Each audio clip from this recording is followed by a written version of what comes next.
خپلې خاورې د مینې سندرې به تاسو ته وایي.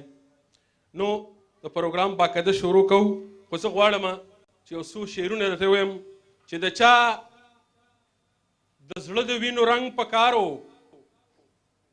د چا د زړه د وینو رنګ پکار و، ستا خو د خپل ښایست کلنګ پکار و، او دا لر او بر پښتون به یو شي اخیر، دا لر او بر پښتون به یو شي اخیر، ولې پرور خو د رور ننګ پکار و.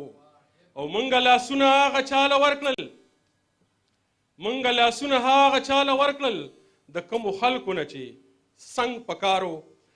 غواړم ستاسو په خبرو ډېر وخت نه نیسم، ډېرې خبرې تاسو واورېدلې. راځئ چې د اسفندیار ممن نه یو خوندوره نغمه واورو، بیا راځو ستاسو نه د اختر په اړه پیغامونه.